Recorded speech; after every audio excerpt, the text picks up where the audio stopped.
Hello everyone. देखिए, आज का जो हमारा टॉपिक है वो पॉलिटी से है। ठीक है। देखिए, पॉलिटी को हम लोग हिंदी में क्या बोलते हैं? भारतीय राज्य व्यवस्था या फिर राजनीतिक विज्ञान, पॉलिटिकल साइंस। ओके। तो ये एक टाइप से हमारा एक सब्जेक्ट है। ठीक है। तो चलिए आज इसका एक फर्स्ट टॉपिक लेते हैं जो हमारे कंपटीशन एग्ज़ाम के पॉइंट ऑफ व्यू से भी काफ़ी इम्पोर्टेंट है। ठीक है। तो क्या है आज का हमारा टॉपिक? भारत का संविधान, कॉन्स्टिट्यूशन ऑफ इंडिया। ओके। देखिए, संविधान क्या होता है? संविधान हमारा जो देश है, अगर हम लोग इसे अपनी अम, भाषा में समझें और अगर हम लोग इसे सरलता से समझें तो हम लोग बोल सकते हैं कि ये एक टाइप से हमारे देश को चला रहा है। ठीक है। संविधान हमें हमारी राइट्स दे रहा है और हमें जो हमारा जो है न्याय है वो हमें दे रहा है। ठीक है। तो चलिए स्टार्ट करते हैं। भारत का संविधान पॉइंट 1 क्या है? संविधान वह सर्वोच्च विधि होती है। विधि या इसे हम लोग क्या बोल सकते हैं? कानून। बात एक ही है। संविधान वह सर्वोच्च विधि होती है जो किसी देश में राजनीतिक, पॉलिटिकल, ठीक है, और सामाजिक, सोशल, आर्थिक, सांस्कृतिक तथा मानवीय मूल्यों एवं संस्थाओं की स्थापना करती है। देखिए, जो हमारे को संविधान है वो एक कानून है, सर्वोच्च कानून होता है जो किसी भी देश को राजनैतिक, सामाजिक, आर्थिक, सांस्कृतिक तथा मानवीय मूल्यों एवं संस्थाओं की स्थापना करती है। ठीक है। देखो, राजनीति कैसे चलनी चाहिए, समाज किस टाइप से चलना चाहिए, हमारी आर्थिक जो क्रियाकलाप है वो कैसे चलने चाहिए, सांस्कृतिक जो हमारी सांस्कृतिक जो हमारी जो सभ्यता है वो हम कैसे चलाएं, कैसे करें, ठीक है, की स्थापना करती है। मानवीय मूल्यों एवं मानवीय मूल्यों, मानव के कुछ मूल्य है ना। मानव के मूल्य जब हम इसे आगे पढ़ेंगे तब हम वहाँ देखेंगे कि फंडामेंटल राइट्स, मौलिक जो हमारे जैसे मौलिक कर्तव्य हो गए, फंडामेंटल राइट्स हो गए, है ना। तो ये हमें बताते हैं, ये हमारी मानव के एक मूल्य है कि हमें कैसे जीना चाहिए या हमारी क्या हमारी मूल्य है। ठीक है। और संस्थाओं जैसे हमारे सुप्रीम कोर्ट हो गया, है ना, सुप्रीम कोर्ट और काफ़ी सारे ऐसी संस्थाएं की स्थापना करती है। ठीक है। संविधान का उद्देश्य एक विशिष्ट राजनीतिक संस्कृति का विकास करना होता है। देखिए, संविधान जो है एक विशिष्ट, ठीक है, एक विशिष्ट स्पेशल राजनीतिक संस्कृति का विकास करता है ना। मतलब राजनीति भी होनी चाहिए तो वो सही होनी चाहिए, वो सही तरीके से होनी चाहिए, उसमें कोई तानाशाही नहीं होना चाहिए, है ना। देखिए, हमारे संविधान के थ्रू ही यहाँ तानाशाही नहीं है।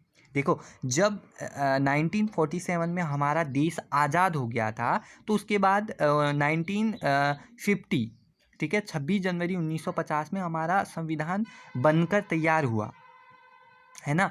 और हम क्या बोलते हैं, एक टाइप से गणतंत्र में आ गए।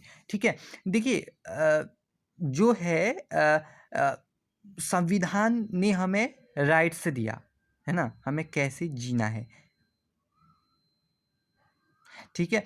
तो का विकास का होता है। इस उद्देश्य की प्राप्ति के लिए संविधान द्वारा विभिन्न राजनीतिक संस्थाओं के अधिकारों एवं उत्तरदायित्वों का निर्धारण किया जाता है।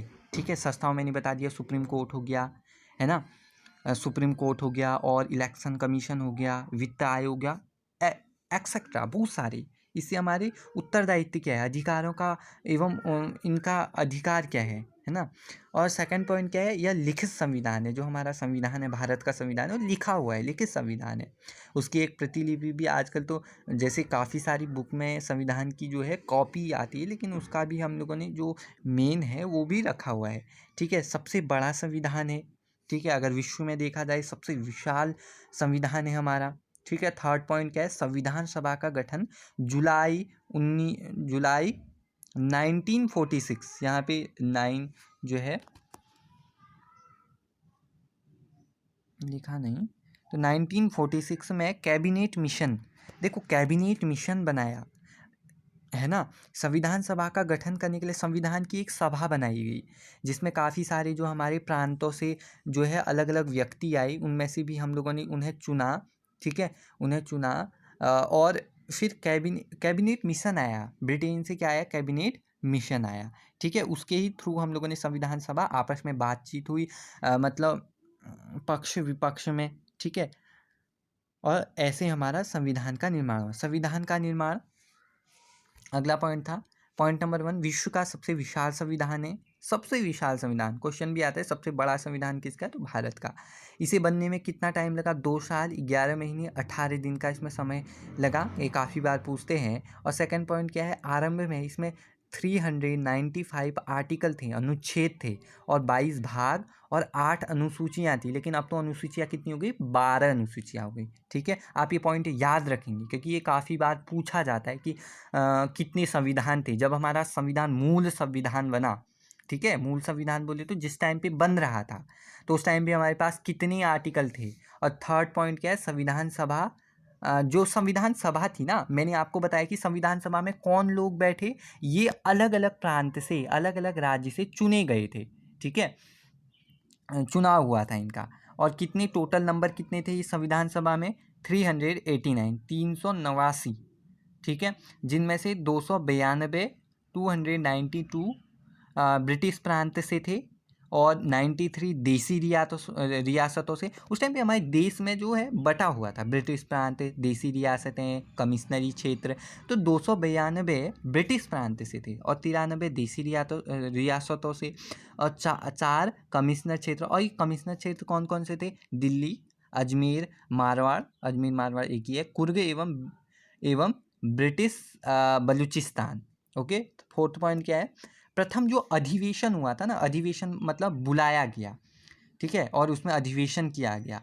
ठीक है, और जिसकी अध्यक्षता किसने करी थी? डॉक्टर सच्चिदानंद सिन्हा। उस टाइम पे अस्थाई अध्यक्ष, ठीक है, परमानेंट नहीं थे। और 9 दिसंबर 1946 को पहला अधिवेशन हुआ और पहले अस्थाई अध्यक्ष किसे चुना गया? डॉक्टर सच्चिदानंद सिन्हा। और 5वां पॉइंट क्या है? 11 दिसंबर 1946 को डॉक्टर राजेंद्र प्रसाद, जो हमारे पहले राष्ट्रपति बनते हैं, उन्हें स्थायी अध्यक्ष चुना गया। ठीक है, तो चलिए आज की वीडियो यहाँ पे ही समाप्त करते हैं। Thanks for watching this video.